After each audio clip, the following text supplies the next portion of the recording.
Group 1 is wide open. The first 3 games all being decided on penalties. Our next game is St Mirren against Dundee. It's early in the first half, and the commentator is Jock Brown. Good ball from Chisholm. Here's Billy Dodds. And a fine save from Fridge. Craig returns it. And the number 12 on there for Dundee is Gary Lennox. So the ball has hit the lights above.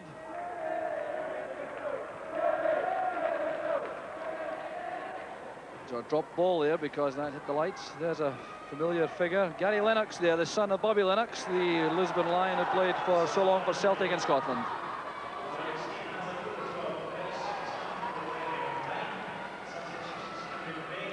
Craig to Lennox. Good effort from Lennox, and the rebound thumped over the top by Chisholm. So St Mirren ring the changes again. Canada's gone off. Here's Kenny McDowell, touched away there by Mathers. That was an excellent save.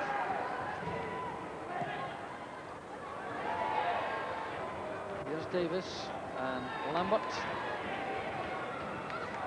McDowell. Cross it goes to Godfrey. Forcing his way past Frail. Oh, good skill from the big man at the back. And it breaks off McBride into the path of Frail. Here's Duncan Campbell. And another fine save, this time from Les Fridge. Using his feet to good effect.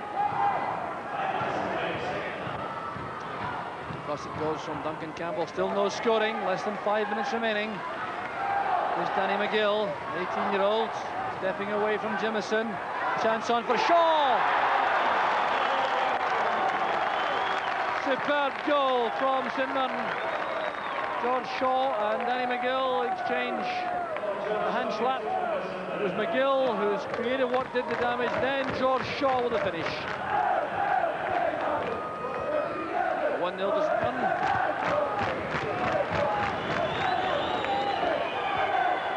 They have yet to score in the competition and lost their first goal. Godfrey plays it forward. Oh, that's a good piece of play again from McGill. Wishart to Shaw. And a great save from Mathers. Well, that save will not be better in the whole competition. George Shaw doing brilliantly here, and a one-handed save under the crossbar by the young Dundee keeper. Godfrey up the line to McDowell. The countdown goes on. St Mirren look to have won this. Coming inside, the hooter goes, and St Mirren are the winners by 1-0. George, that performance certainly has earned the praise of your teammates. You had a great game. Aye, a wee bit lucky. We all worked hard for each other. You need to do that with sticks aside. You need to keep the ball, then you try and get a goal and just keep the ball. And we've done that. So hopefully another point or so, and that's us through to tomorrow night. Well, pass in trouble there. It's one for Hibbs, and Paul Kane rifles home the opening goal. Brian Hamilton did good work there, winning the ball from Malpass, but look at this finish from Paul Kane. So United 0, Hibs 1. Across the face of the goal, no takers there for Hibs. He's back with Neil Cooper inside the closing minute of the first half. This is Paul Kane.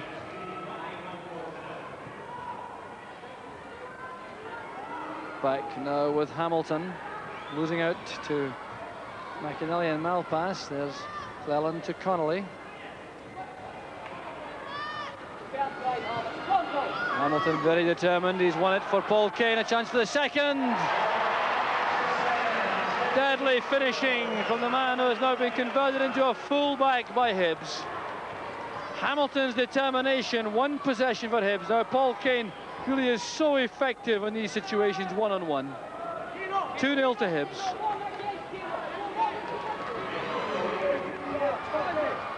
Cooper back to Gorham. The secret now for Hibs is to retain possession. If they have the ball, United will surely be beaten. Here's Paul Kane. Up comes Hamilton from the back.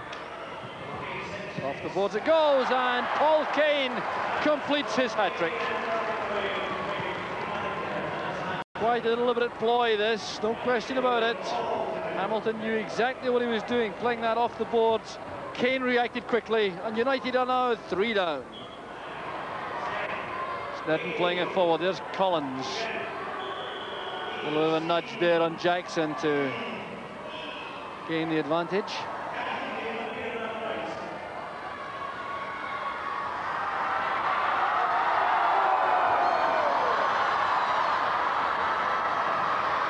Here's McGuinness forward to O'Neill. And a great finish there by Michael O'Neill. Hibs were opened up completely there by that fine United move. This is Snedden. And turned back by Finlay. Here's Collins. Hamilton to Snedden. Chance on over Hibs again, and this time Billy Finlay makes it 4-1 to Hibs. Well, that will ease any strain. Good finish this by Finlay. Scott Thompson coming out very quickly, but a deadly finish by the young striker. Finlay shot. Here's McInally. McGuinness under pressure. It's Finlay again, setting it up for Collins. Hibs are running riot.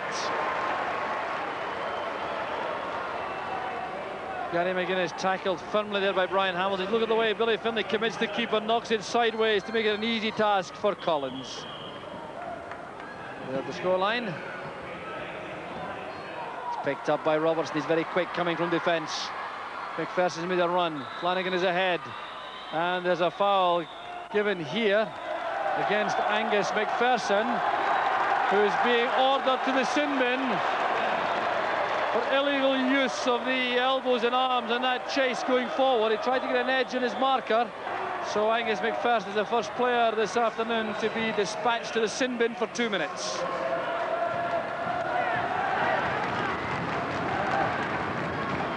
There's Godfrey. Forward it goes to Lambert. Off the boards for Torfason. There's a chance this time. Came off the inside of the post, I think, from Billy Davis. Lambert to Torfason. There's Lambert again. Hand was used. It's a free kick to St Mirren. They're trying to cash in on their extra man advantage. And they have.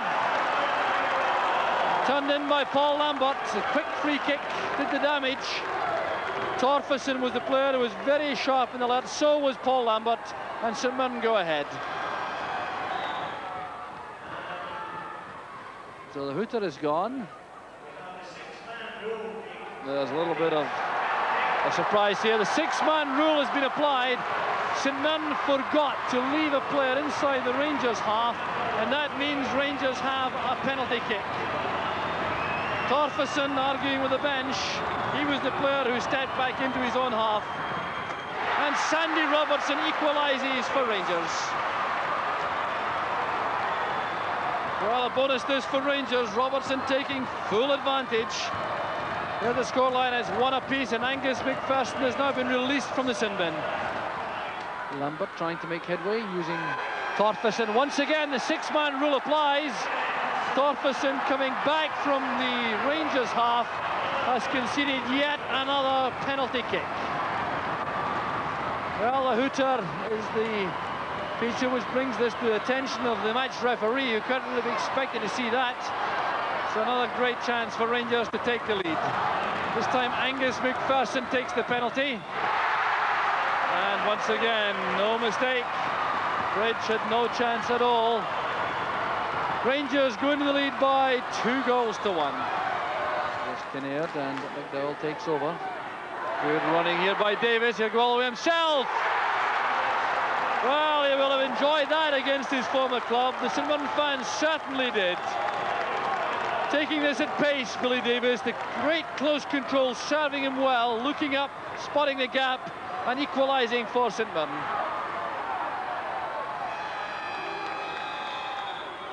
And once again, the hooter has gone. The official on the sidelines indicates to referee Waddle what the result is, and it looks as though it's a penalty kick this time to St Mirren.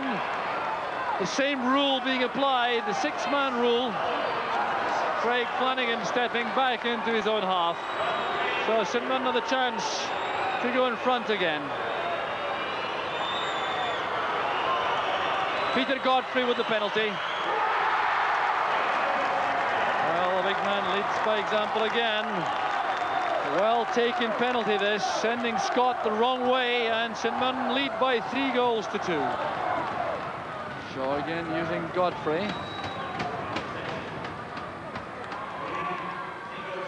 There's Kinnaird getting away from Sean Rouse and scoring the 4th for St Mirren. Good play this by Kinnaird, taking on number 9 Sean Rouse here, getting the break of the ball on his right foot, drilling the ball beyond Colin Scott. 4-2 St Mirren. Oh, good play again from St Mirren. Here's Billy Davis. Paul Lambert going outside him. Paul Kinnaird on the far side. George Shaw is back on the field. Here's Lambert to make it 5. A delightful finish from Lambert. Well, what a game this has been. Look at Paul Lambert here. Colin Scott in front of him, lifting it over him to tie it up for St Mirren at 5 goals to 2. Trying to find room for a shot. That was sent through the gap, intended to find Connolly, but Lennox was quick enough to react. Here's McBride. And this time, no mistake, Albert Craig gives Dundee the lead. Very sure-footed Albert Craig. It was good play coming in, and the shot from Joe McBride rebounding on the boards for Craig to finish. 1-0 to Dundee. Changes made again. Off goes Campbell, on goes McBride for Dundee. Campbell's number 7, Stephen Frail, number 6, waits to come on. This is Craig. McBride, the back keelers for Chisholm. Well set up by Dundee and finished by Gordon Chisholm. The back keeler there from Joe McBride, and Gordon Chisholm made no mistake. 2-0 Dundee. Cleland, O'Neill, McKinley. That's a fine goal by United. Well, it's been coming for the last few minutes. They've looked so much better with McKinley on, and Jackson and Michael O'Neill. And Paul Mathers this time had no answer. 2-1 to Dundee. Good clearance that by Cleland. Here's Michael O'Neill. Stopped by Forsyth. A great chance now for Dundee for the 3rd. Joe McBride. The provider was Albert Craig. But that should tie it up for Dundee now. A fine move altogether this. Stuart Forsyth started it. There was Albert Craig setting it up for McBride, stepping away from the defence and making it 3 goals to 1. Well, both these sides hot favourites to make the semi-finals from Group 1. They've been very impressive indeed, and this could be a classic. You have the level of performance they've both provided so far. Here's Paul Kane, who scored a hat-trick in that match against Dundee United. At McGinley for Hibs. Here's Paul Kane into space for Collins. Well, that's a great piece of play by Collins, and a fine save from Les Fridge. Neil Cooper cannot get the ball past the keeper, and a penalty kick has been given. There was a St Mirren defender in that shaded area.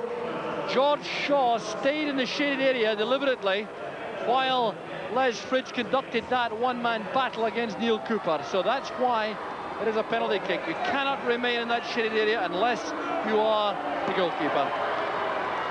Here's Paul Kane. 1-0 to Hibs. Oh, a smile from Paul Kane, who's enjoying playing up front this afternoon. The speed beat Les Fridge.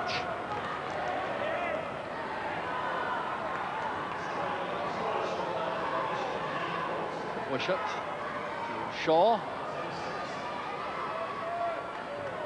Now Fraser Wishart. Turn pass from Davis. Here's Torferson. Now John Collins. Paul Kane ahead of him, always available. Now McGinley. Across it goes to Snedden.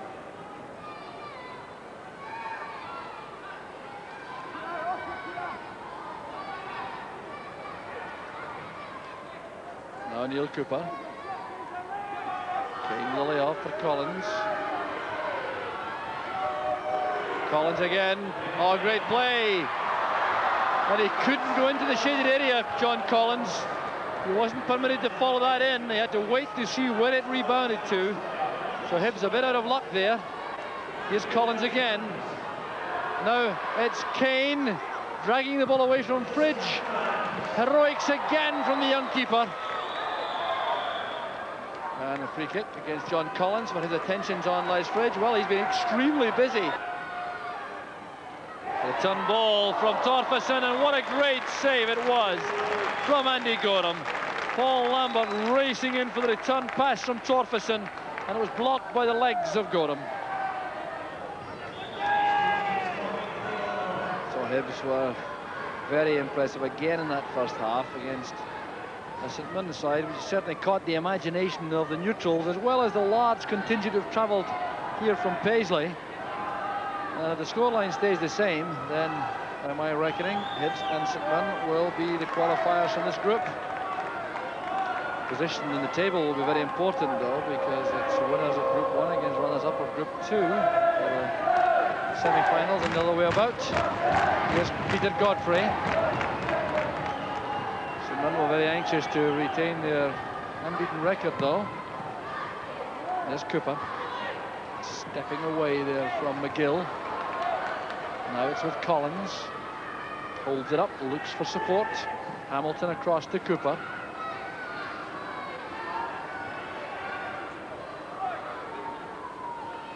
Here's Brian Hamilton seeing a gap. And Kane. Yes, he's made it again. Well, becoming one of the stars of the tournament, Paul Kane. Brian Hamilton did well with that fine run forward. Then Kane looked as though he had lost his chance for a second, but made it with the left foot. 2-0 to Hibs. Inside the closing minute now, you can see the clock ticking away. That's into space for Hamilton. He's looking up for support. Here's Kane. Hamilton again. McGinley available behind. On the far side is Cooper. Well, St Mirren don't appear to be able to do anything about this. Chipped pass finds McGinley. Here's Shaw. Now Fridge. Well, it's 2-0 to Hibs. Too much for St Mirren to do, but they're looking for a consolation now. Here's McEwen. Back with Shaw. Now Davis. Here's McEwen. That's the way there for Godfrey. It's back with Davis. The long-range shot to finish the match. Skimming the crossbar. That'll end the match. The hooter goes. Hibs are the winners. They look certain now for the semi-finals. The winners by 2 goals. That powerful squad and a very determined effort being made by Hearts to regain a title they once held in 1985. A couple of youngsters also in the squad. On the foot there, we may see Forrester and Waters coming on before long. Aberdeen with a 10-man squad, but again, they also have a powerful squad here, and they'll have the youngsters like Ian Jess in reserve, along with young Stephen Wright, number 2, who's just 18 years old. So Aberdeen, the winners in 1986 and 1987, against Hearts, the winners in 1985. And Aberdeen straight into the attack, and the opening goal straight away, scored by Robert Connor. Well, it was set up here by Ian Cameron with a fine crossfield pass. Connor coming in with that trusty left foot, and Aberdeen are ahead by 1 goal to 0. So John Robertson spearheading the Hearts attack. Here's Cameron. Very elusive runner. There's Watson. Greg Watson makes it 2-0. Well, what a great start this is for Aberdeen. Ian Cameron once again the provider with a fine pass, and Greg Watson along the place in defence drilling that home. Whittaker has a lot of power on that left foot, but that didn't test the Aberdeen defence. Connor setting that up for Jim Berry. He's in behind his marker.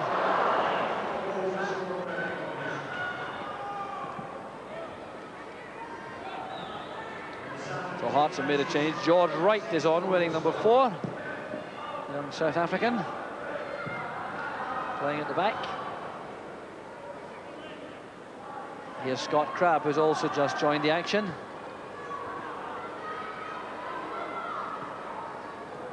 McKinley.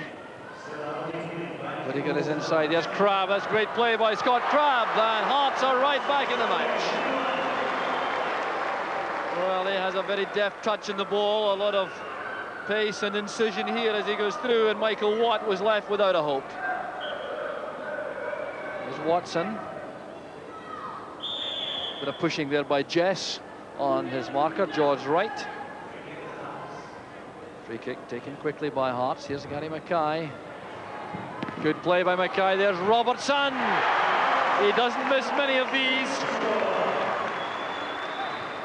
Fine goal this. A disguised move coming forward from Gary Mackay, forcing that good save from Michael Watt. And there's a few better strikers than John Robertson for that kind of finish.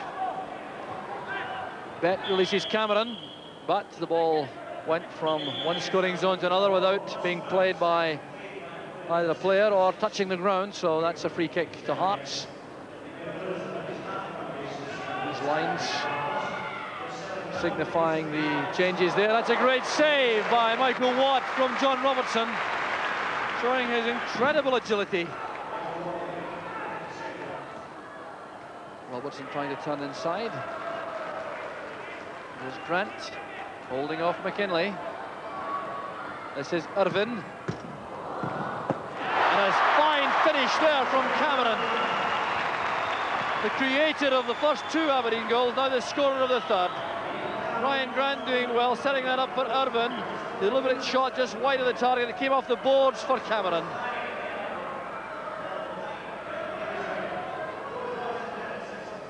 There's Mackay. Crabb. Hearts have to come from behind again. Crabb doing well. Being policed into the corner there by Wright.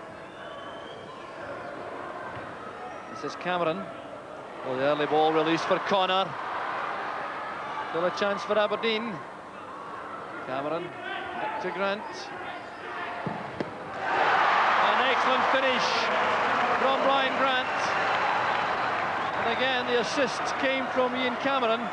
Look at the way Grant comes inside and beats Henry Smith with that low shot.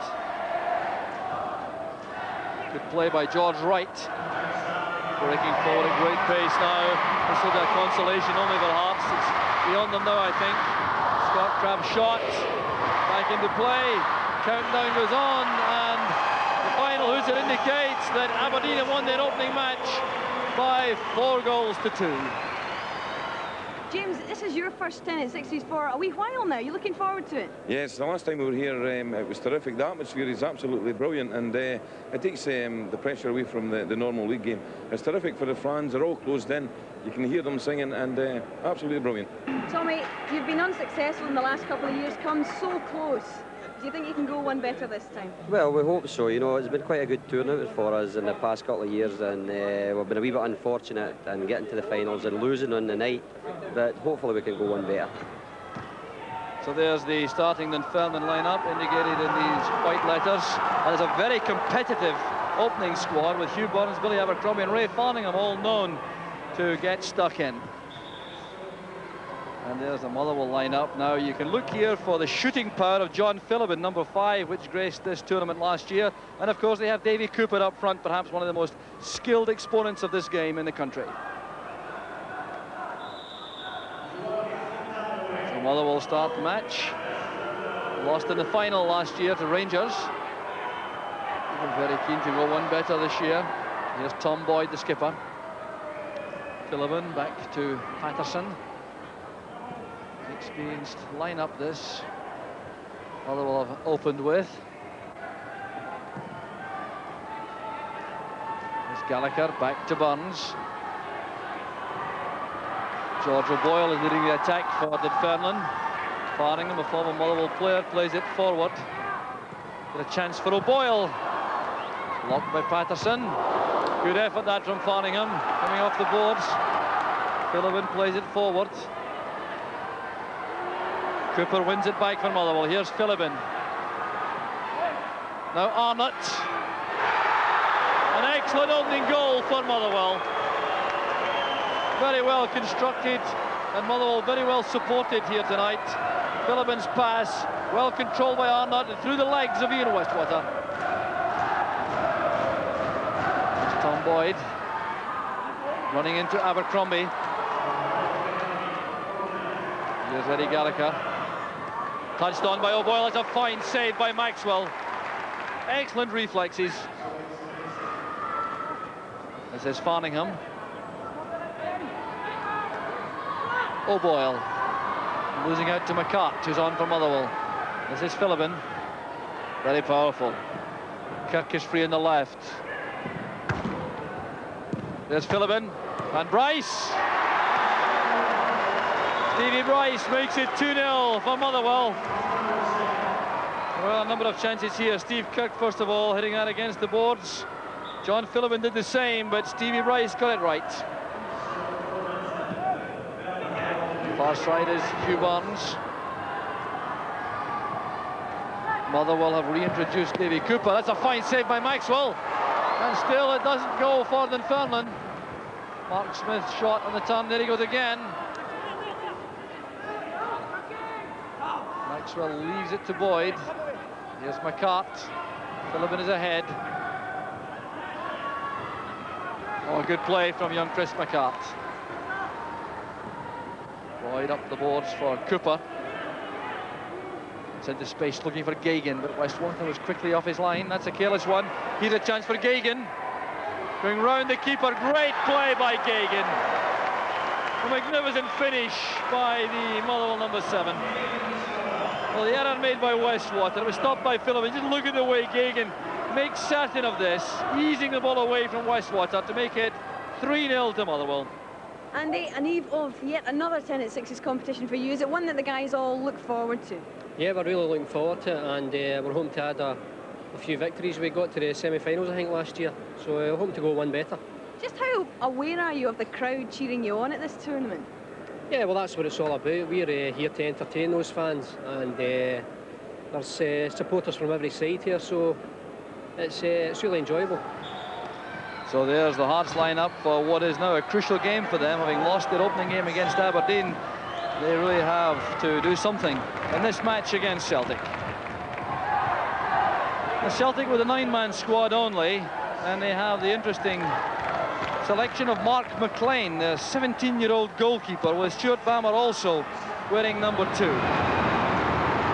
A huge Celtic support inside the SECC for this opening match. And Celtic, despite all their current troubles, enjoying a very loyal support in this arena tonight, with Steve Bolton letting fly from long range. It was plucked out of the air very easily by Henry Smith. Well, he made it look easy at any rate. Celtic have given themselves, I think, a substantial handicap with only a 9-man squad, such as the pace of the Sixes, and the energy required is substantial. There's Mark McLean, the young goalkeeper. This is a good match, all right. Still no goals, but some excellent football. The goalkeeper's very much on form. Here's Mike Galloway playing against his former club. Here's Joe Miller. And Henry Smith to the rescue of Hearts again. Right to the other end it goes with McKinley. Here's Gary Mackay. No mistake that time. Well, Celtic coming so close to the other end a moment ago, and then on the fast break, Gary Mackay steers that beyond young McLean.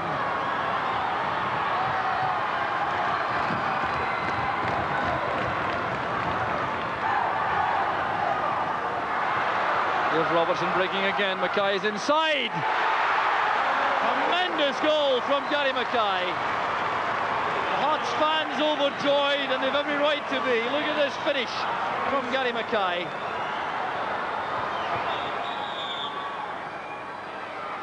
So Hearts now heading back after their opening match setback against Aberdeen. Well, they have to win this if they want to retain any hopes of qualifying for the semi-finals They're going the right way about it at the moment, leading by 2-0. Here's Brian Whittaker using the wall to good effect. Headed inside for Ian Ferguson. The first headed goal of the tournament. Scored by Ian Ferguson. The delivery from the left by John Robertson. His header right into the path of Ian Ferguson. What a great finish. 3-0 to Hearts. This is Kirkwood and Mackay. Back with Whittaker. Touched on by John Robertson. It was Robertson who got the touch, deflected into the net. That's Whittaker's shot. John Robertson with a head glance, and McLean is beaten again.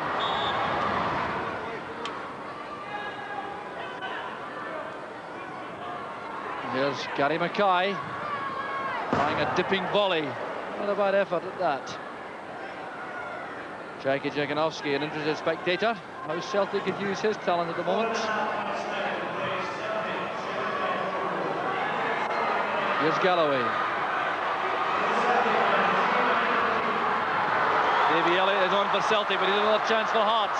Mackay with Trapp to his left. Just wide of the target. And a penalty kick's been given because it appears as though a Celtic defender encroached into that shaded area deliberately. Derek White, I think, was the culprit. So it's a penalty kick to Hearts. A great chance for the fifth. Well, no answer to that. Gary Mackay thundering in this penalty kick. Rod McLean, very wise, moving to his right, in fact. Brad plays it square for Mackay. Young Mark McLean a little bit shell-shocked. Certainly can't be faulted, but he has had to pick the ball out of the net 5 times. Countdown going on. Celtic just playing out time now. There's no way back. There's Fulton looking for a consolation, and still Henry Smith makes the save. As the hooter goes, the smile from the Hearts keeper. Little wonder, because there is the scoreline. Hearts the winners by 5. Referee is Bill Crombie from Edinburgh. Jim Bett relished this format in this first match. Very impressive performance. Ball is turned out, and it went from one scoring zone to the other without being touched. Here's O'Boyle.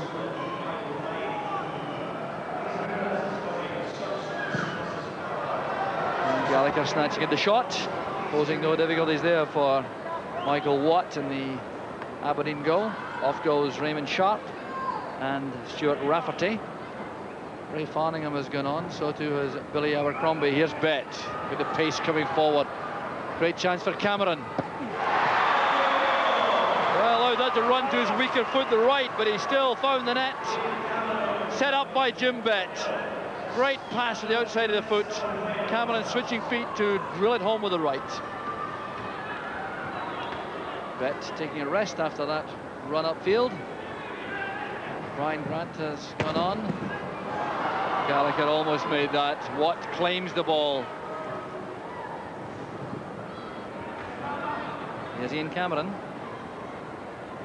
Grant looking for Connor. It's cut off by Abercrombie. Here's O'Boyle. And no luck at all there. Grant to Cameron. Back with Watson. Cameron running well again. Followed by Barnes.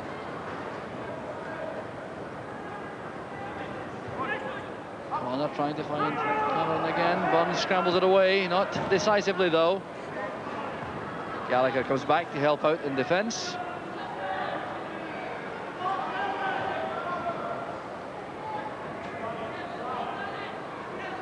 Here's Hugh Barnes. Abercrombie to Gallagher. Farningham couldn't control it. It's back with Gallagher. Here a chance for O'Boyle. Well tackled in the act of shooting by Brian Grant. Watt looking lively, 2 in goal. So the Fairmen still to open their account in the tournament. Start the second half. Well, they have to do something about this in this 7.5-minute period. Bill Bonneman has returned. He went off with a damaged left wrist or finger. He landed badly anyway in a fall after being tackled. Cleared by Irvin. Here's Mark Smith. He's made it this time. It looked as though it would never go in for the Fairland, but there was Mark Smith. It was hooked away there by Irvin. Smith getting another chance through that ruck of players. Watt get a hand to the ball, but it's one each. Ross Jack back in a defensive role. Skipper of Dunfermline tonight. Oh, great play by Jack and by Michael Watt. Well, that was well appreciated by the crowd. Jack's run and shot and Michael Watt's diving save.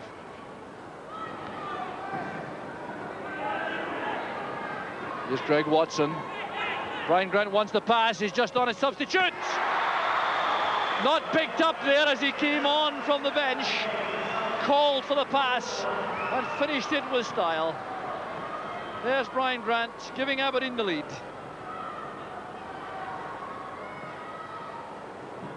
So 3.5 minutes remaining for Dunfermline to do something about this. Lost to Motherwell in the first match. Facing defeat again unless they can turn the tide once more. Here's Bonneman.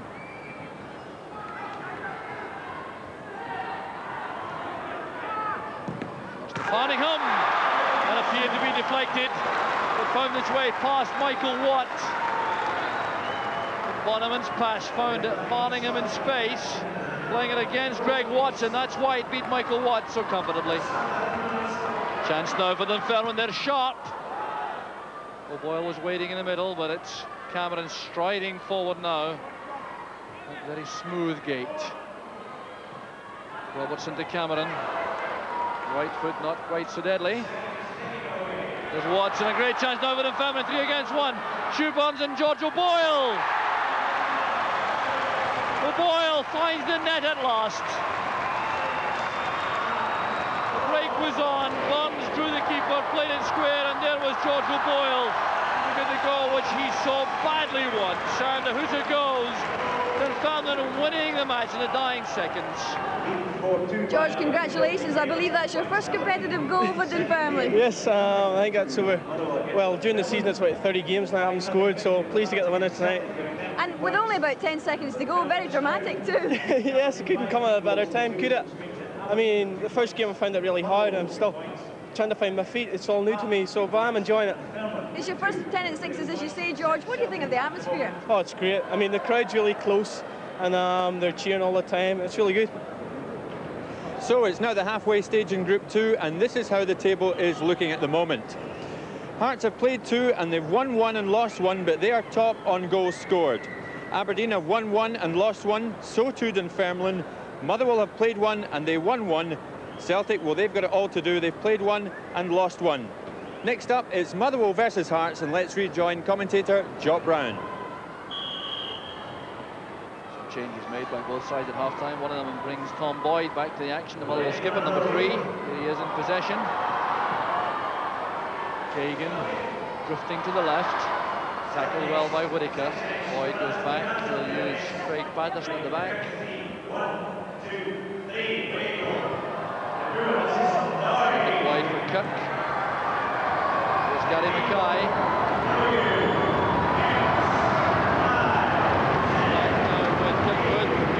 Around the arena. Mexican wave also has started again. Up to the capacity crowd. Here goes Kagan. Playing it wide for Cooper. On it goes to Kirk, and the shot is blocked by Smith. Kirk is back on his feet. There's Kagan. Kirk again. Well, the break of the ball ran kindly there for Motherwell. Allowed, first of all, John Gagan to win the ball from Smith. That shot wasn't decisive, the second one was. Gagan to Boyd. Here's Gagan again. Inside is Patterson. Always willing to receive the ball at the back, the big central defender. Cooper steps away from Kirkwood on his left foot. Right off the crossbar. Well, that really would have been a cracker, that one. Here's Gagan. Chris McCart has joined the action for Motherwell. Confident turn by Gagan. Goes down in that tackle from Crabb. It's all very clumsy and untidy there on the boards. Free kick is given to Hearts. Here's Tosh McKinlay. Bring it forward for Robertson. It's off the boards for Whittaker. Crisply struck by Whittaker. Smile tells the story. McKinlay playing it forward. Robertson thumping this off the boards. Whittaker following up with that powerful left foot. And it goes virtually through Alistair Maxwell. Here's Arnott. Back now with Craig Patterson. He's in trouble, tackled well by Mackay. With Robertson. Maxwell has it from Motherwell. Seconds ticking away, a shootout looks inevitable from the penalty spot. Indeed, there goes the hooter, it's one each. And a penalty shootout is looming. So the first penalty kick will be taken by Scott Crabb for Hearts.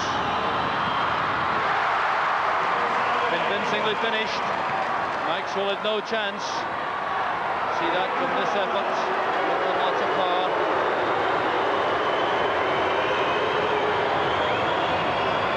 Davy Cooper trying to equalise for Motherwell. Henry Smith standing up to face him.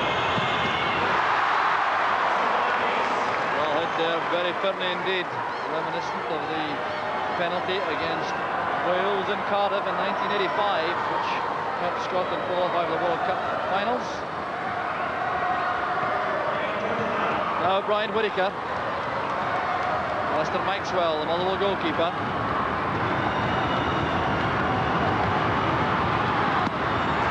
Maxwell almost made that. Had two hands to the ball, but couldn't keep it out. The power was there, all right. Relief for Brian Whittaker. Motherwell taking penalty second, always one behind when Hearts are scoring. Here's Dougie Arnott. No mistake from the little Motherwell striker. Fine finish. John Robertson this time. 4 each the teams take, and then they go into sudden death. And it's saved by Maxwell. Robertson, the Hearts penalty expert, hits this straight. Maxwell spreads himself to make the save. John Phillippen has, for my money, just about the hardest shot in Scottish football. Henry Smith knows that only too well. Well, that's a miss by Phillippen. Hit it hard enough. Off the top of the crossbar and over. Phillippen very unhappy indeed. Back to all square. Here's Gary Mackay.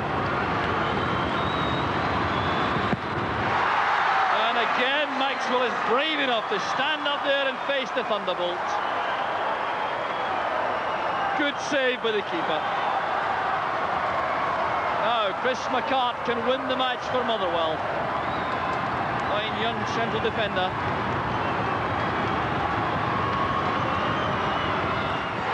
McCart does it. Motherwell have won. Oh, what a fine penalty under pressure that was. Chris McCart giving 2 points to Motherwell.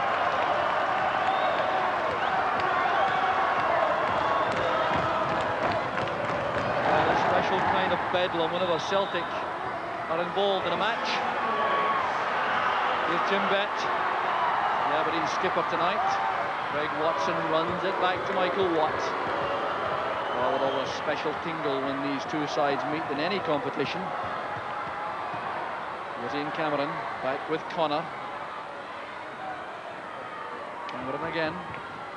Scored a winner, you may recall, against Celtic in the Skull Cup semi-final at Hampden. Earlier in the season, they had a chance for Coyne. This time it's Joe Miller. No, it's Andy Walker, rather. Celtic get their first goal of the night. Tommy Coyne at full stretch, got away from Michael Watt, played against the board. There was Andy Walker.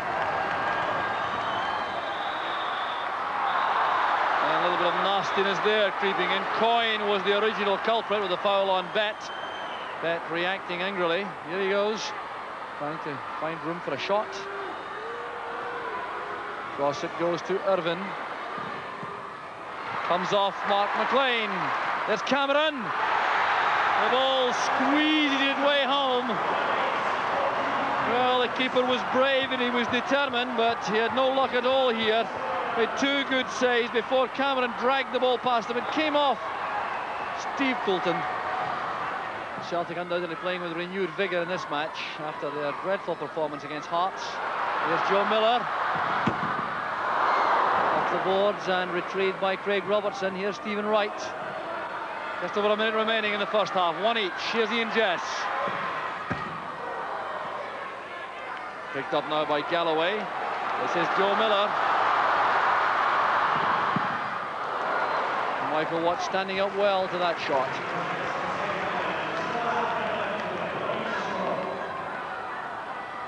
The clock ticking away towards half-time. Bed's given that away to Miller. This must be a goal, yes! A dreadful error there by Jim Bett. You see him here giving the ball straight to Joe Miller, who steadied himself, made an angle, and left Watt without a chance. 2-1 to Celtic. There's Craig Robertson. Off the board from Galloway. There's Joe Miller. A third for Celtic. Rejoicing among the Celtic fans. Good play again from Joe Miller. He was very quick indeed to react to that opportunity.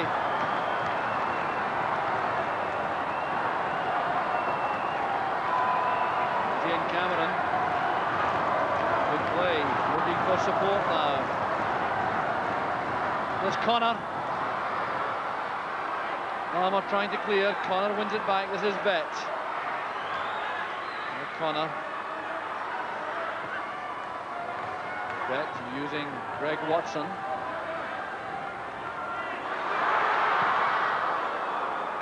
Watson gets it back from his keeper. Coyne and Balmer win it back for Celtic. There's Miller. This cue with the pass, allowing Jim Bet to win possession. Look at the way he goes forward here. That's a great pass. Here's Ian Cameron. Well, if Bet made a mistake for one of those Celtic goals, he made up for it there. This is great play by the international midfield player. The disguised pass heading up Ian Cameron, who scores impressively. Aberdeen right back in business. Irvin clearing up. Here's Jess. Along the boards for Craig Robertson. A shot in the turn, a chance at on for Bet. Well, when he asserts himself, he's some player. Craig Robertson doing well with that shot. It was beaten out by Mark McLean. Bet made certain, easing the ball away from the young keeper. 10 seconds left. Scarcely enough time to mount an attack. There's Irvin. Playing it up the board. It's stopped by Fulton. It may try a long-range effort. There's Andy Walker. The hooter goes. It's a penalty shootout. Aberdeen 3, Celtic 3. Steve Fulton will take the first penalty kick for Celtic. And 1-0 to Celtic on penalties. Playing into the Celtic end here. Michael Watt wrong-footed.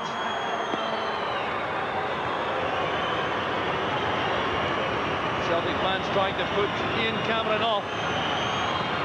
It didn't work. All even on penalties. Good finish that from Cameron.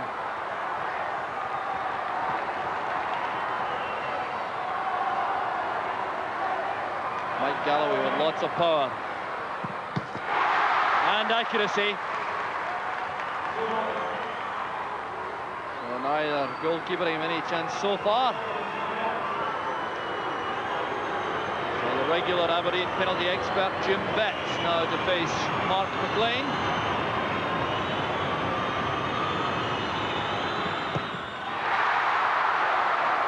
And that is not a counter. That does not count as a goal because it came off the post, hit the keeper before going in. Now in Sixes play, that doesn't count, as Andrew Waddle is indicating. Jim Bet looks on with disbelief. In ordinary play, that would, of course, count as a goal, but not in Tennents Sixes.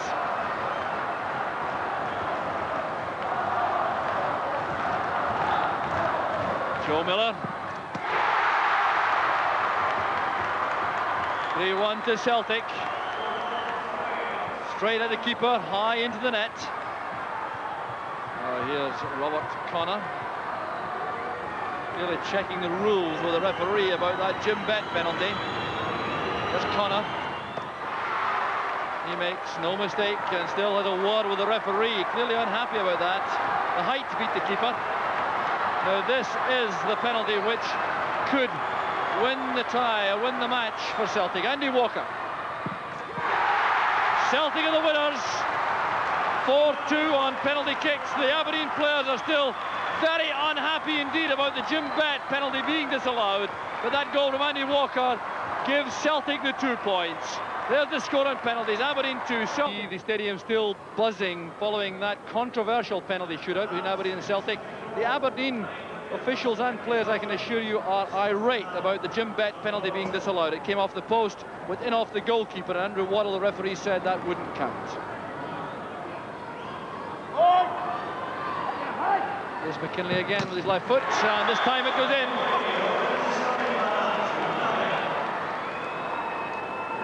Josh McKinley doing well. Scott Crabb set it up, coming through from midfield. And McKinley squeezing that in past Westwater at the near post. 1-0 to Hearts. Here's Gary Mackay.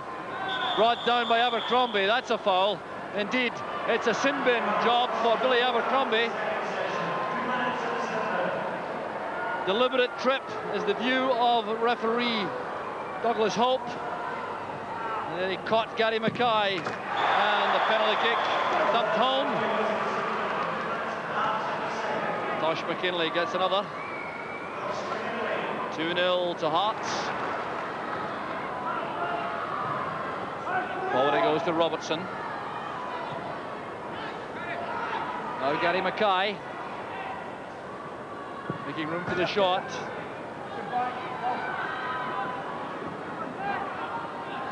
Honeyman loses it. Here's John Robertson. Fine effort by Robertson. And that, believe it or not, is the 600th goal in Sixes history.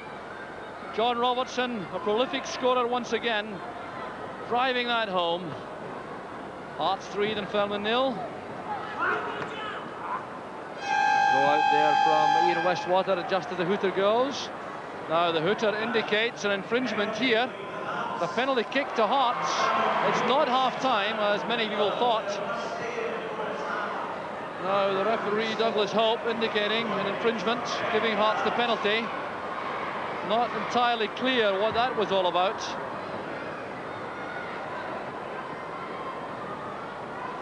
May have been the sixth-man rule which applied, but in any event, it's Scott Crabb who has the chance in the penalty spot. The time clicking on, and there goes the fourth for Hearts, right on the half-time hooter. Scott Crabb driving that past Ian Westwater. A great first half for Hearts. There's the scoreline. Hearts 4, Dunfermline 0. Now Kirkwood, Robertson. He has Ferguson on the right. Ferguson away from his man. A great chance now for another for Hearts. And that was top-class finishing by Ian Ferguson. Just look at this again. He goes past Ross Jack. Then a great turn of speed there. Sidesteps the keeper and rolls the ball home. 5-0 to Hearts.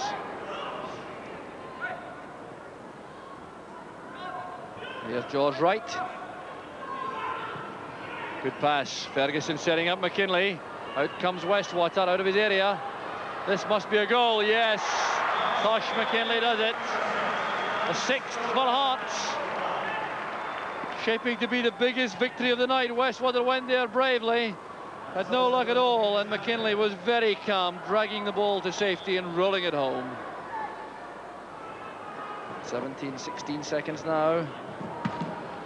And the ball is in the net again. It's found its way past Ian Westwater from John Robertson. Well, a record victory for the tournament this year from Hearts. There was John Robertson on the turn. Westwater misjudged that. The Hooter goes. The Hearts are the winners by no fewer than 7 goals to 0. Drew Jarvie, I gather you were well upset that Jim Bett's penalty was disallowed. What's the cause of complaint?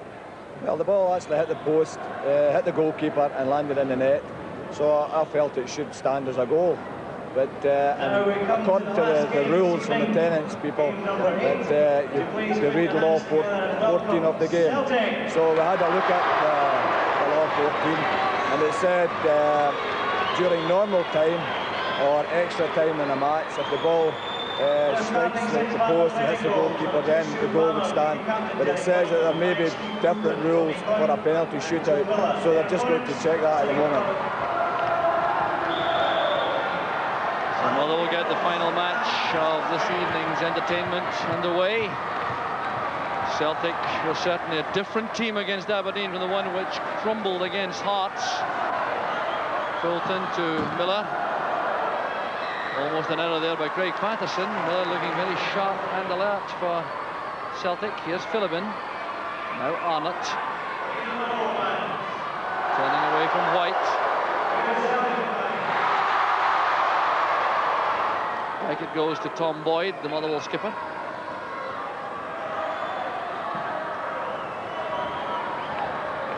Here's Craig Patterson.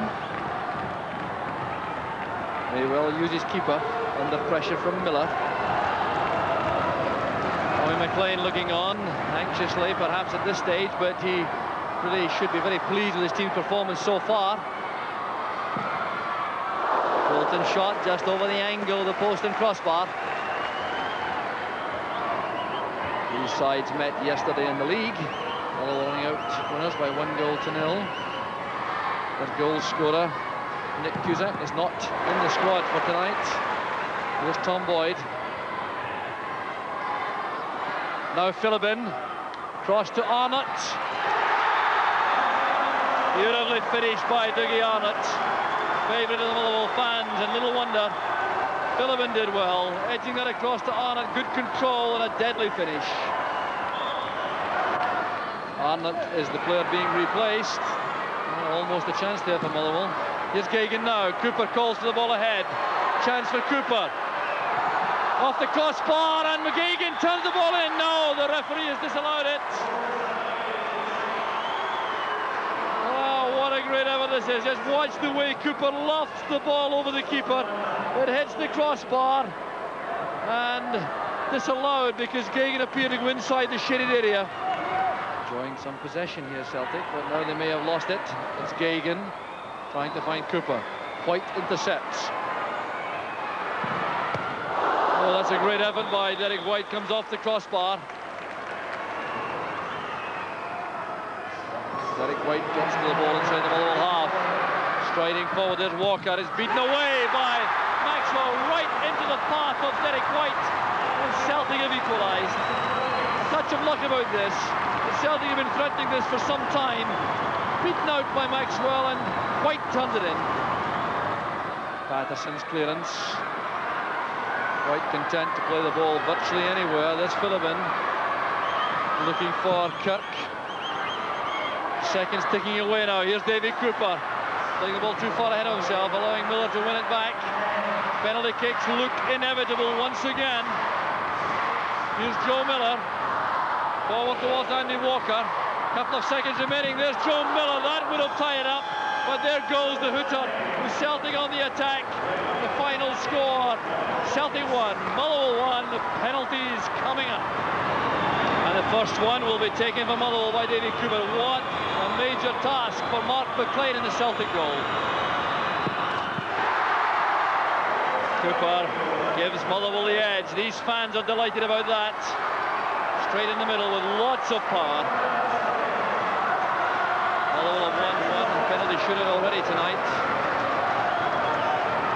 With that against Hearts. Here's Steve Fulton for Celtic. Well struck past Alistair Maxwell. Smile on the face of Steve Fulton tells it all. Wrong footing the keeper. Dougie Arnott, the Motherwell striker. Power man usually on the spot. And No change in his policy there. And not a hope there for Mark McLean. Well, unless he'd stood up and taken that full in the face. The edge back with Motherwell. Here's Mike Galloway, another power man from these set pieces. Well, plenty of power in that, and making absolutely certain. Alistair Maxwell standing up well until the last seconds. Another power man, John Phillippen, who missed in the shootout against Hearts.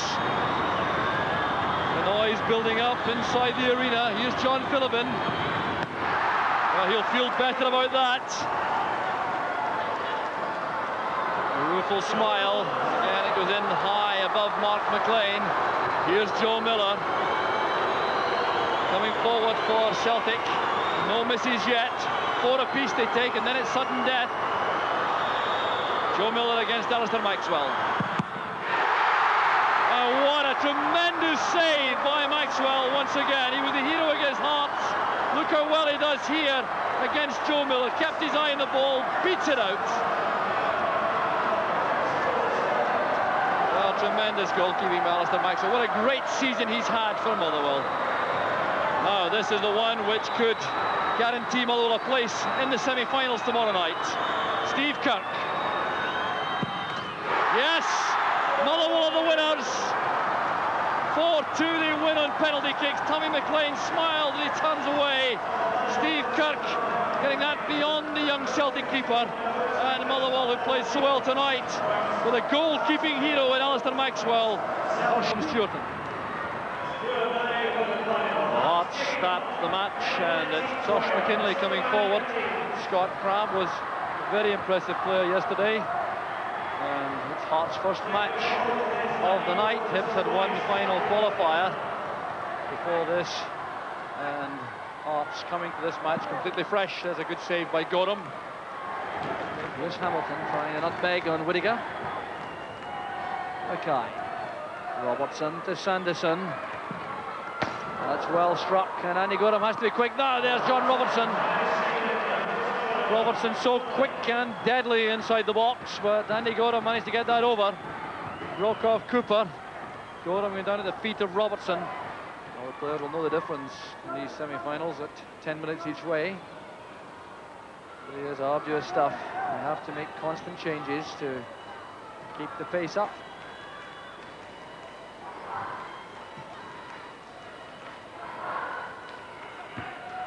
Back from Kane to Hamilton. Here's Mitchell. Kane has stayed on all the time for Hibs. Certainly an expert leading the attack.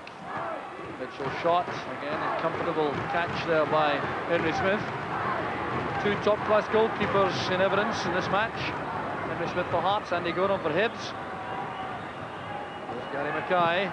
That's blocked by Pat McGinley, who's joined the action again. Whittaker shot! Not far away, but comes back off the boards. Sanderson has it. Good sliding challenge by Snedden. Here's McGinley. Snedden leaves that to Cooper. Snedden again. Graham Mitchell calling for the ball. Snedden continues the run. Playing it across. Henry Smith gathering that in at the second attempt with Paul Kane making life difficult. So 10 minutes remaining in the first semi-final. Defence is coping extremely well in the first half. Here's Whittaker. Now McKinley. Scott Crabb lining up the shot. Brian Hamilton was there quickly for Hibs. And Andy Gorham having to turn back quickly. He'd come out of his area. Well, the use of the full squad will be a very important aspect of the match. Here's Brian Hamilton. Collins miscontrolled that. Here goes McKinley. Scott Crabb on the right. Ian Ferguson is on up front. Here's McKinley with a fine chance. Hearts go in front. Tosh McKinley scoring a splendid goal. He wasn't picked up by the Hibs defence, and Gorham was left helpless for that power finish. Mitchell now has possession. Paul Kane is back in the field, having had a breather. He's up front, the target for this pass. Superb control. Finlay to Hamilton. Here's Kane. Brian Hamilton again. Collins has to go back to win possession. He's now on the field for Hibs. Finlay. Kane trying to win possession. Crowded out by the Hearts defence. There's Kane again. Now Collins. And Kane! Superbly constructed again by Hibs. They've had a tough time up front, Paul Kane in particular. But just look at the way in which these Hibs players battle to win the ball. Collins set it up for Kane, and it's one apiece. Oh, high quality of play between these two clubs. Here's John Collins. Look at the way he was closed down so rapidly to prevent a shot on target. Finlay goes in with that tackle. One of the promising Hibs youngsters, Billy Finlay. It's a kick in to Hearts. Just under 2 minutes remaining. A penalty shootout becoming more and more likely. Scott Crabb over on the far side there looking for space. Here he is. Now Whittaker.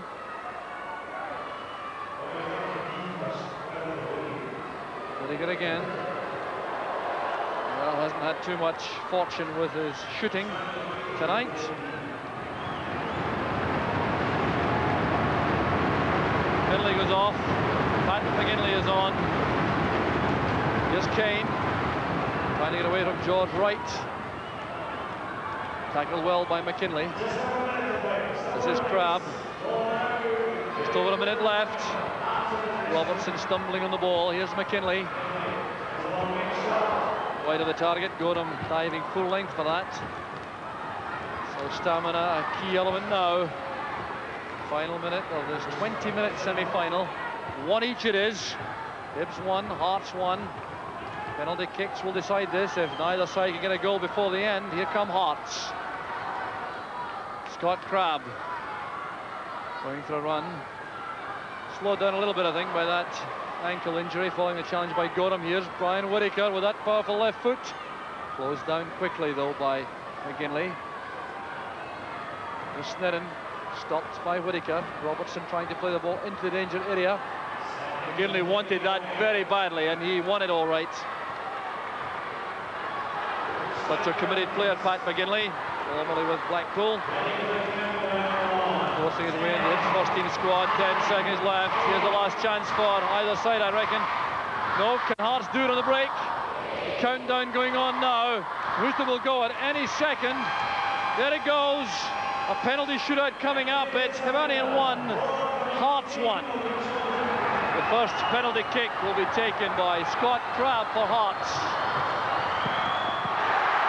Even Gorham couldn't get to that. What a splendid penalty kick this is. Gorham guessing right. The ball really going through his hands. Paul Kane coming up. Both these sides having tremendous goalkeepers for this situation. There's Kane. Henry Smith makes the save. Stood up to that. Kane driving it straight and hitting the keeper.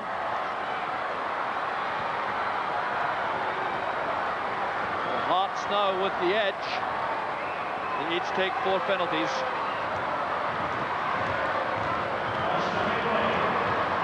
Tosh McKinley this time for Hearts. And McKinley misses, hitting the bar. Leaning back and he struck it off the top of the bar, and things are all square again. Well, all square in the sense that Hibs have had 1 penalty less so far. Pat McGinley will take this to equalise. Henry Smith on the goal line. Well taken by McGinley. It's all even now. Good penalty this from McGinley. Kept it under the crossbar, sending Smith the wrong way. John Robertson. A magnificent save from Andy Gorham. Robertson looked sideways at Gorham, and no wonder. What a great save that was. Well, Gorham certainly appeared to move early to that, but the referee quite content. Here's Alan Snedden. And whatever Gorham can do, Henry Smith will attempt. Well, the two keepers there together, that's a fine picture. Well saved indeed by Henry Smith from Snedden's kick. Well, these goalkeepers enjoying this hugely. They've saved a couple each, or at least two have not gone in. Andy Gorham being spoken to. There's Andy Watson, the Hibs coach. Gary Mackay. And Gorham does it again. Well, he's enjoying himself hugely. Bit of luck about that. But how pleased he is. Well, now John Collins has the chance to win the match for Hibernian. Neil Cooper looking on. There's John Collins. Collins has done it. There's the replay. John Collins driving the ball home. Hibs go through in penalty kicks by 2 goals to 1. A tremendous semi-final. Andy, I suppose the penalty shootout is always one where the goalie's either going to be the hero or the villain. You're the hero. Congratulations. It makes it even better with it being Hearts. It gives the fans a bit of a lift. They've not much to cheer for the last few weeks, so it gives us a lift. It's tremendous. The fans have been absolutely right behind you all the way, haven't you? What sort of a lift did it give you, Andy? Everybody enjoys it. The players love it.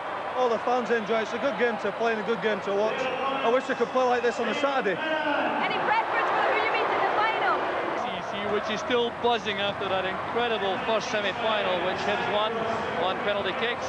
Now it's Motherwell against St Mirren, and there's the Motherwell lineup. The players starting the match in white. Davy Cooper at number 11 will have a key role up front, obviously, for Motherwell, and they'll have Alistair Maxwell doing his stuff in goal. And St Mirren, who haven't played before tonight, come out fresh for this semi-final, and they've been very impressive indeed so far. They've had some tremendous players in Torferson up front, Billy Davison in midfield. Referee is Andrew Waddle from Edinburgh. So it's St Mirren who get the second semi-final underway. It really is the most incredible atmosphere inside the arena now. Building up to a tremendous climax. Here's John Philibin. It's back with Patterson. Well, Philibin, whose power shooting was such a feature of last year's competition, has been very carefully watched by all the opponents in this tournament. Here's Arnott. Good ball off the board, just missing Tom Boyd on the break. Here's George Shaw. Torferson is up front for St Mirren. The big fellow showed a lovely touch on the ball in indoor football. Fraser Wishart, former Motherwell player.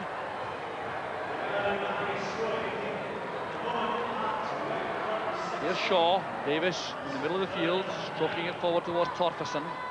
Remember, 10 minutes each way in the semi-final. Very arduous task for these sides.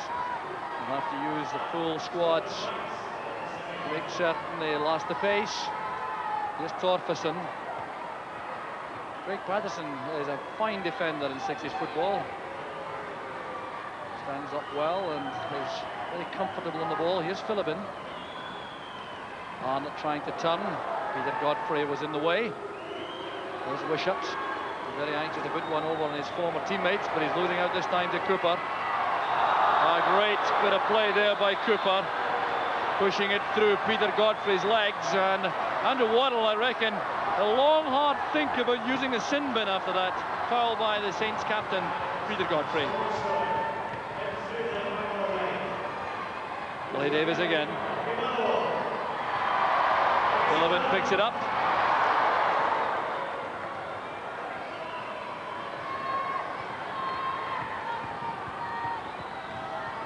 Arnott controlling it well, but the 3-line rule was breached by Philibin.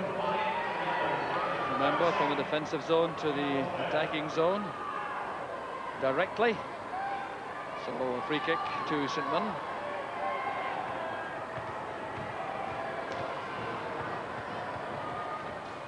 There's Davis. Shaw has found an angle. Boyd couldn't get past Shaw. Here's Philibin. Now Davis. Likes the ball on his left foot. Fine shot coming back from the boards. Fraser Wishart. This is Danny McGill. Oh, that's a great save from Maxwell. Jamie Dolan asking a lot of his keeper with that short pass back.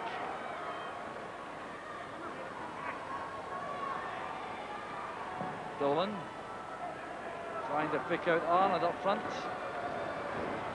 Godfrey has lots of time, and he has Wishart available on the left.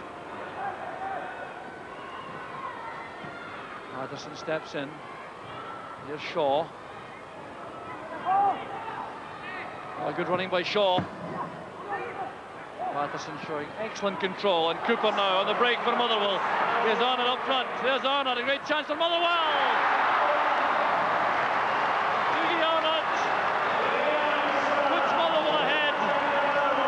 Was the provider with that superb pass, taken first time by Arnott, and Fridge was well beaten. Here's Kinnaird. Now McDowell. Patterson just pushing the ball out. Davis is all the time in the world to come forward. May fancy the shot. There's McDowell. And Maxwell couldn't keep that out. And they're back on level terms.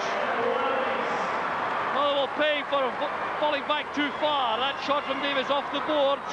McDowell didn't catch it properly. It was nudged in the end by Kinnaird, who got the last touch for St Mirren. But in the closing few seconds, McCart trying a long-range effort. And a good one at that, beaten away by Fridge. That will be the last attempt to win the match in normal time. There goes the hooter. The final score is Motherwell 1, St Mirren 1. Penalty kicks coming up. And the first to be taken by Paul Lambert for St Mirren. Alistair Maxwell feels he should have saved that. A sigh of relief there from Paul Lambert. There's why it just scrambled its way past the keeper. So welcome now for Davy Cooper. A lot of Celtic fans behind Les Fridge in goal. They've been doing Cooper treatment all night. Very serious, concentrating hard. Well, if you're in a crisis and you want a man to take a penalty kick, there are few better than Davy Cooper. There he goes again.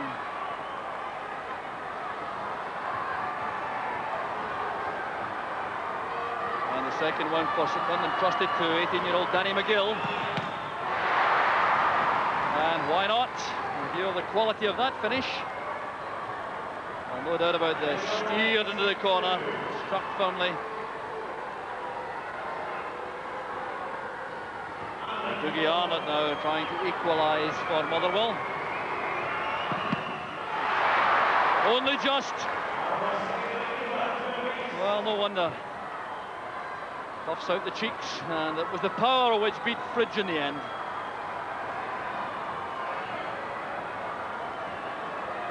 Well, there has been some excellent goalkeeping in this competition. And Alistair Maxwell and the Motherwell goal has been a match for any of them so far. Here's Peter Godfrey. It's well taken by the St Mirren captain. Low into the corner.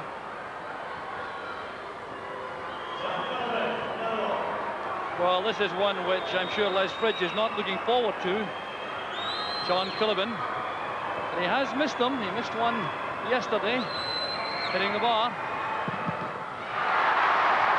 But no mistake that time. Pat in the back from Alistair Maxwell. And again, it hit Les Fridge on the way to the net. Remember, 4 penalties each before we go into sudden death. This is the 4th for St Mirren. It was taken by Gudmundur Torfason, dead ball expert. Lashing that home. No emotion shown there. Well, Maxwell, I think, was lucky he didn't get to that. And now a major task for Steve Kirk. If he misses this, and Mirren in the final. Steve Kirk for Motherwell. Well, some superb penalty taking. 4 each scored. Again, it was the power which was all important. So now we're into sudden death. The statutory 4 have been taken by each side. Oh, this really could go on all night. George Shaw to take this one for St Mirren. Well, youngster relieved, no doubt. This is a good penalty. By the look of that, he was unlucky not to be in the original 4. Always so difficult, this, for Motherwell, taking penalties second. And young Stevie Bryce entrusted with the task. And no qualms about that. What a fine finish. Sending Fridge the wrong way that time. What a good penalty it was.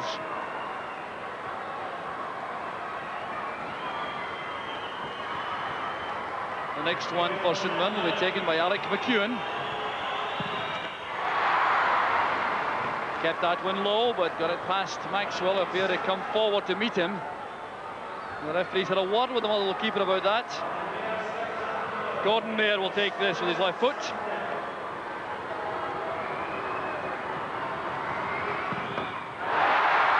Mayer has missed. St Mirren make it. Les Fridge didn't have to make the save. Off the top of the crossbar. Dejection for Gordon Mayer and for Motherwell. St Mirren go through on penalties, so don't go away. We'll be right back to show you the final between Hibs and St Mirren right up. Welcome back. Well, we now know that the final of the 1990 Tennents Sixes will be contested between Hibs and St Mirren. Interestingly, the two sides met yesterday in Group 1 and Hibs ran out winners by 2-0. So can Saints gain revenge when it really matters most? Let's find out and rejoin Jock Brown. Thank you, Jim. Yes, the final, Hibernian against St Mirren, and there's that very familiar-looking Hibernian lineup. The last two names there, Miller and Fillinger, haven't yet appeared, so Hibs have been depending on the players numbered 1 to 10 and depending on them with tremendous success so far. St Mirren also choosing a squad of 11 effectively, because Campbell Money is number 12, and he hasn't featured so well as Les Fridge played in the St Mirren goal. The man who wins the task of refereeing the final is Mr. Bill Crombie from Edinburgh.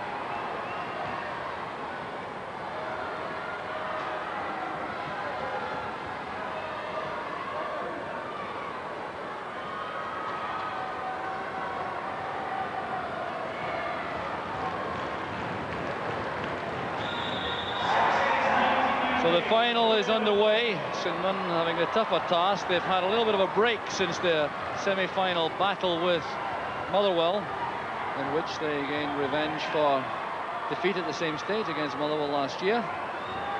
But Hibs have had a longer period of rest, and that may prove crucial as this final wears on. Don't make any mistake, it's very tough indeed out there. It's also very hot inside the SECC.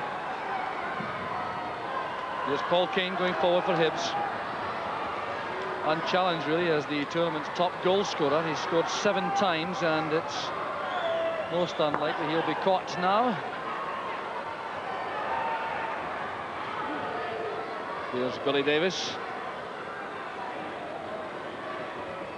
And Fraser Wishart. Peter Godfrey as this Mirren captain tonight. George Shaw trying to take on McGinley. Down goes the Hibs captain, Andy Gorham. What a hero he's been tonight. Key man in the penalty shootout against Hearts in the semi-final. Neil Cooper.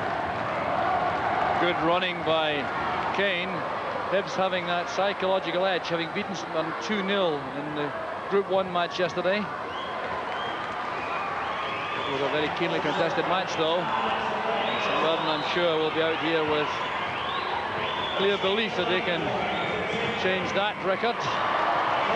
Here's Gorham again making a good save. Godfrey getting to the ball, pushed a little by Kane. It's a good tackle by Cooper. Here's Kane now. Trying to bend that in at the top corner, but Les Fridge needn't have been anxious. It's well off target.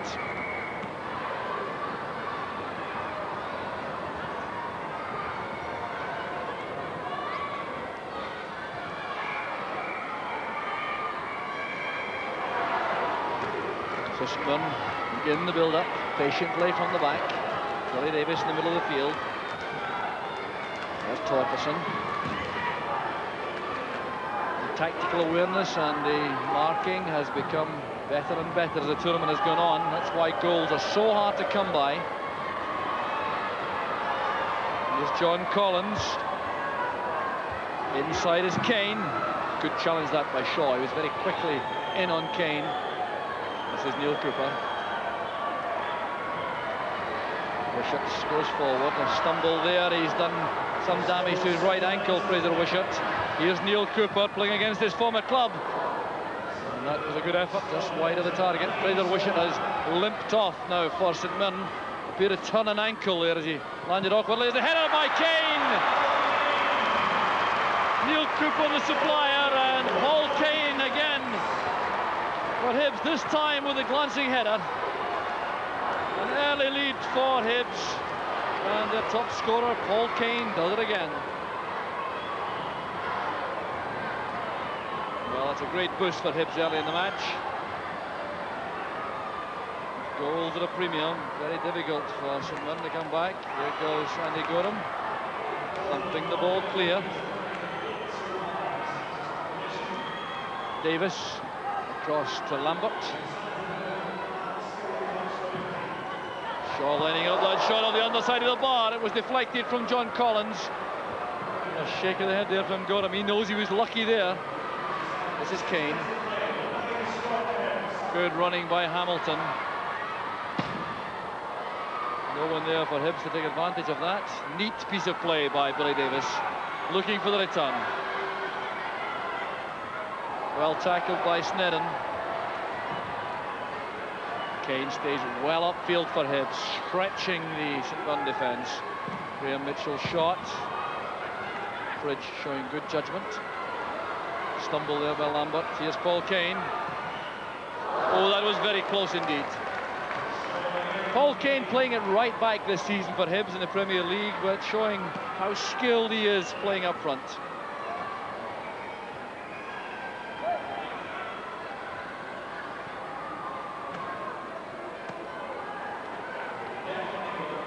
Lambert leaves it to McEwen. Stopped there by Brian Hamilton. Neil Cooper and Brian Hamilton, former St Mirren players, playing in this final for Hibs.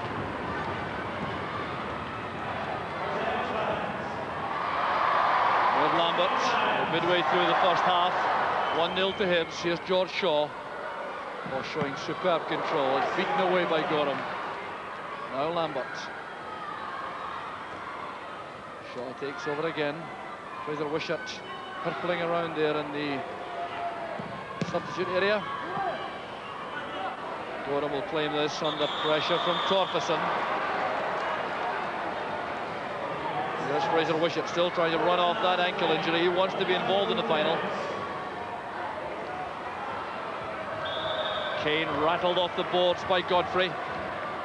Well, the big St Mirren skipper clearly doesn't agree with the referee's decision. There's Mitchell.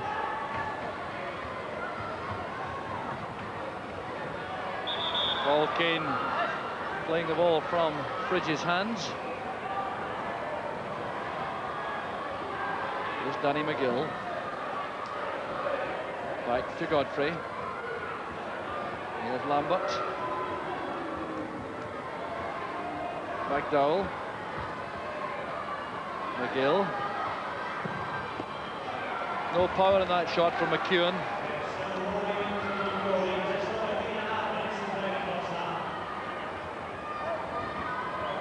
Good play by Snedden. Hibs really have Sixes play off to a fine art now. Looking better and better. The tournament has worn on. The first match was the least convincing, really. They drew 0-0 with Rangers and won on penalty kicks. Settled down since then, and they now have a lot of confidence in their play. Here's Paul Kane. Stopped by Godfrey. Neil Cooper going to meet that. Cooper and Godfrey used to be central defensive partners for St Mirren. Here's Kenny McDowell.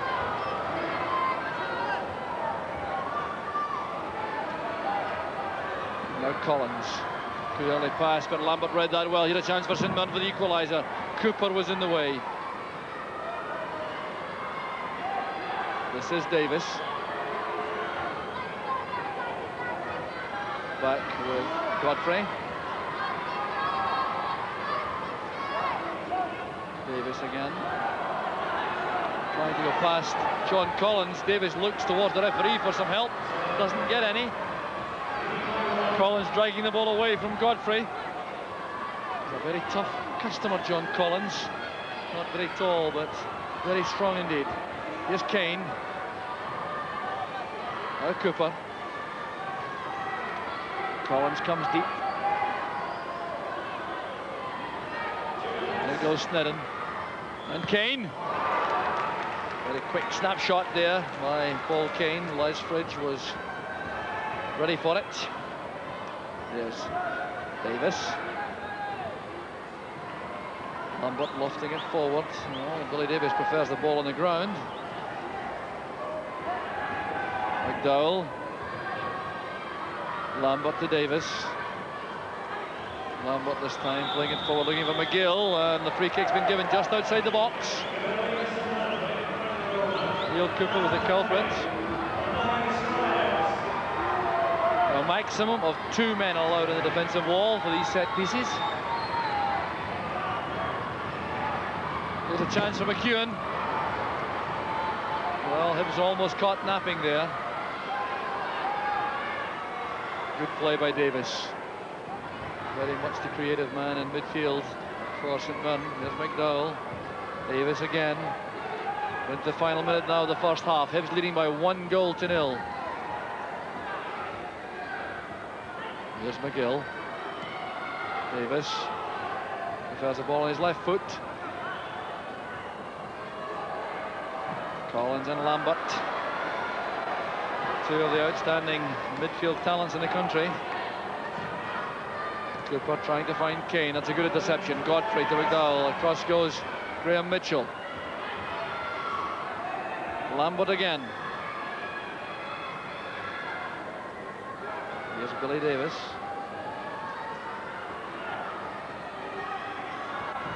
Someone looking at Davis, and never in trouble.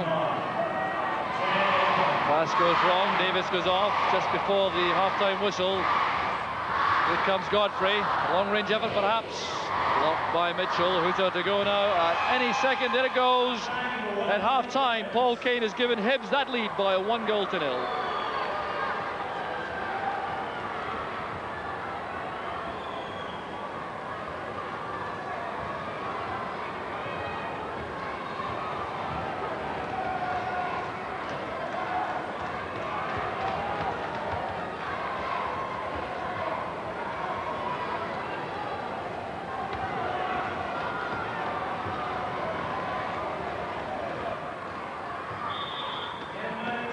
So the closing 10 minutes of the 1990 Tennents Sixes. Hibs with the edge. Pat McGinley is on. 2 number 6s clashing, McEwen and McGinley. There's Snedden winning the ball from Lambert. Now Mitchell. Kane is dropped back square. Back it goes to McGinley. Now Snedden. Kane trying to turn. Good run made by Mitchell.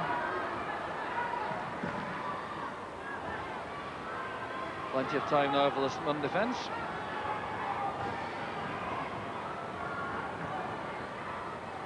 There's Paul Kinnaird up front now for St Mirren. Here's George Shaw. Very clever footwork Shaw has shown in this competition. There's McEwen.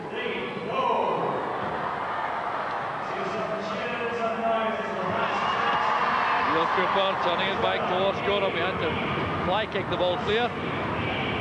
It's Godfrey. Cross to McEwen. Lambert rather. Ryan Hamilton surging forward for Hibs. He has support inside from Kane. No free kick given as Hamilton goes down, and that challenge was Shaw. Here's Torfason. Sheer bedlam inside the SECC now in the closing stages of the tournament. Hibs have never yet won the Tennents Sixes, nor have St Mirren, so there'll be a new winner tonight. Here's George Shaw. Rolls that back to Brian Hamilton. Hamilton was fouled there by Torferson. Free kick quickly taken, snaring to Mitchell. This is Kane.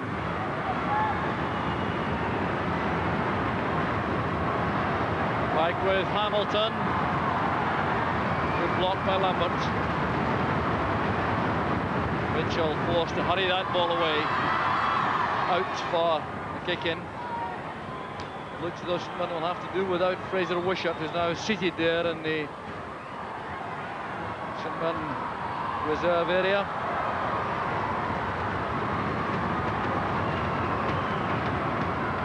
Collins winkling the ball clear. And doing a bit of climbing past George Shaw. That's a free kick to St Mirren.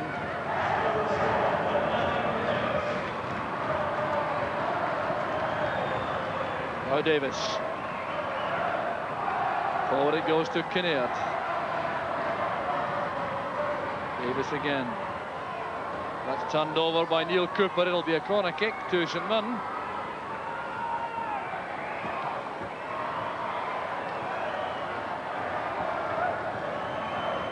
Here's Kinnaird with a corner. Collins playing it clear for Hamilton. Here's Brian Hamilton.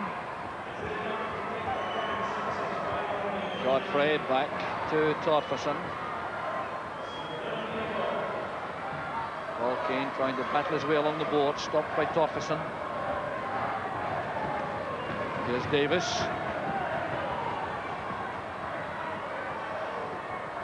Now Shaw.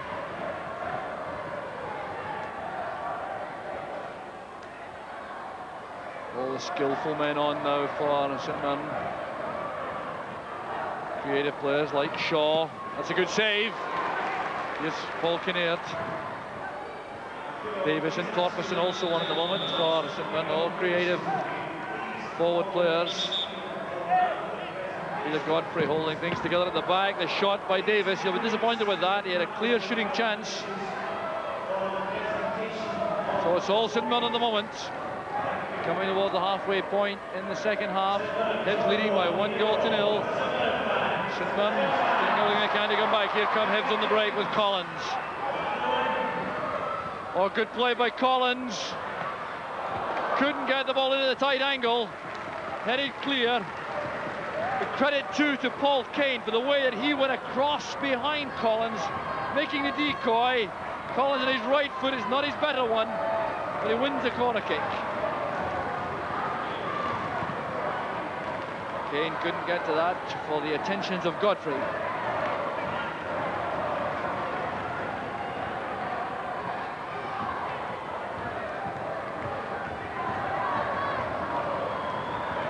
Davis, McDowell is on, calling for the ball for St Mirren. Here's Davis again, looking for Kinnaird. Stopped in his tracks by Cooper. Here's Kane. Has Collins up supporting.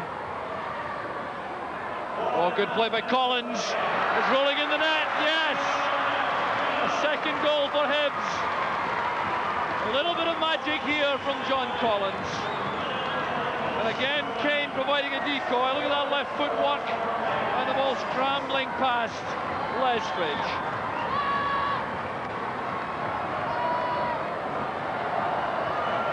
Well, it's a major task now for St Mirren. They're looking to get one back as quickly as possible. 4 minutes remaining in the final. Hibs leading by 2-0. Brought on Billy Finlay. Resting Paul Kane, who's performed so well. John Collins too is off. Fresh legs on to cling to this lead. Here's Mitchell. Turned away by McDowell in front of Finlay. Torferson back to McDowell. Couldn't blame these players now if they felt the legs becoming heavier by the moment. Constant changes. Paul Lambert has just come on to replace Torferson. Forward it goes to Kinnaird. Lambert once again. Here's Davis. He's not getting much rest for St Mirren. They want him on the field as much as possible. Here's why, very skillful. Cross it comes, and a great chance created for Lambert. He wasn't picked up coming forward in the middle of the field. Excellent play this from Billy Davies, stepping away from Andy Gorham, looking up, measuring the pass. There was Lambert, and he'll feel he should have done better.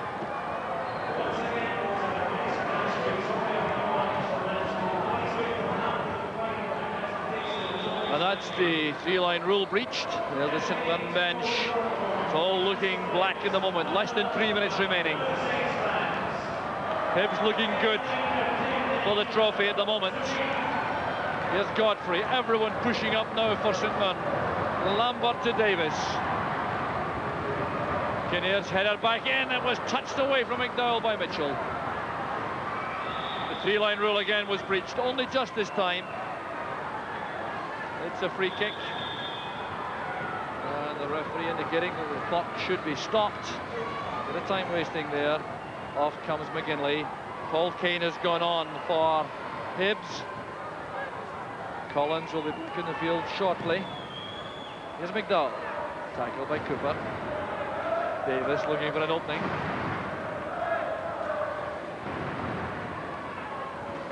Lambert across to Godfrey.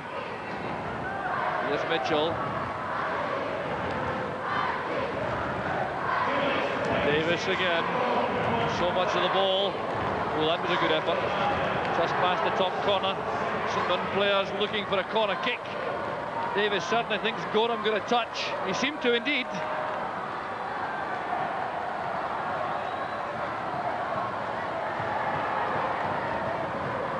Challenge made by Davis. Here's Kinnear. Can St Mirren pull us out of the fire? 1 minute 40 seconds left. Trailing by 2-0. Here's Brian Hamilton. Godfrey fouled from the back by Kane. Getting on with it very quickly, St Mirren. Here they come again with Davis. 1-2 with Kinnear. Need a goal badly now, St Mirren. Here's Davis. Good running by Lambert. He's been a busy player for St Mirren.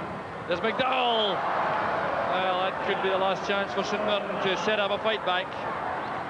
Good play by Lambert, bringing it off the boards. McDowell with a snapshot, sending it over. So a minute, less than a minute remaining. It'll be very difficult now for St Mirren to get 2 goals before the end. Paul Kinnear trying all he knows. So is Lambert. There's McDowell.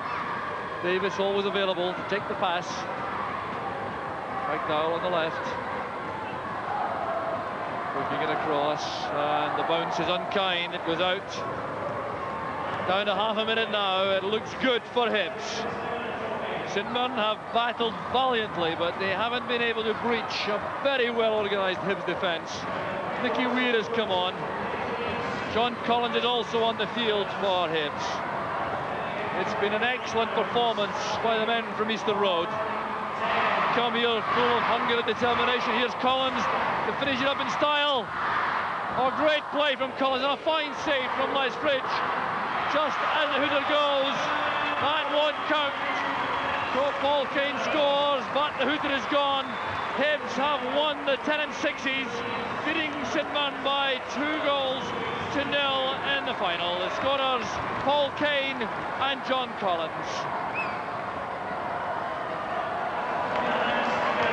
The losing finalists go forward, the runners up. Always that kind of disappointed expression on the faces as Peter Godfrey leads St Mirren up to collect their losers' medals. Well, Peter Godfrey was an outstanding player for St Mirren throughout the competition. The runners-up receiving £14,000. So well worth the effort of coming here and taking part. And St Mirren did so in great style. Angus Meldrum, the marketing director of Tennents, with Peter Gardner, his SFA president, also there. There's George Shaw, who was such an outstanding player. Danny McGill did well. The goalkeeper, Les Fridge, certainly earned his corn. Billy Davis showing once again his outstanding skills in midfield. Alec McEwen goes through. Paul Kinnear enjoying good form. There's Gudmundur Torfason. New experience for him. Campbell Money didn't take part, but he was there supporting St Mirren all the way through. Paul Lambert, another outstanding talent at Love Street, and Fraser Wishart, who took that early injury in the final. And he got him with the smile on the face coming forward. Undoubtedly one of the Hibernian heroes. It's been a splendid competition, some magnificent goals. 81 goals scored in the competition by my reckoning. A few fewer than last year when 94 were scored. But one of the reasons has been the quality of the goalkeeping, and Andy Gorham certainly played his part for Hibs. Well, we already know he's an outstanding international goalkeeper. He's likely to be in Italy with the World Cup squad in the summer. And he showed his class throughout this competition. Alan Snedden left Celtic to join Hibs in 1981. The youth Cooper takes special pleasure in beating his former club St Mirren in the final. Pat McGinley enjoying lifting the trophy on high. Ryan Hamilton also beat his former club. He was a St Mirren player until he was transferred last summer. Billy Finlay, one of the young players on whom Hibs will be depending in the future. Graham Mitchell, fine versatile player in the back or in midfield. There's John Collins, who was outstanding for Hibs, and perhaps the best attacking player of all, Paul Kane, who scored 8 times, the leading goal scorer in the competition. Mickey Weir, the last of the Hibs players going through. What about the crowd? The atmosphere was fantastic. Oh, different class. As I say, the Celtic and the Rangers got beat, but it's still a great atmosphere. OK, let's speak to the man who was keeping goal, last line of defence, Andy Gorham, who's trying to walk away. Hibs worthy winners of the Sixes? Aye, delighted to get in the cup, win this cup next year as well. This will obviously excuse you all from training at Easter Road tomorrow. We've had it hard enough the last few weeks, so it's nice to pick up something. Well, Hibs, winners of the 1990 Tennents Sixes, congratulations.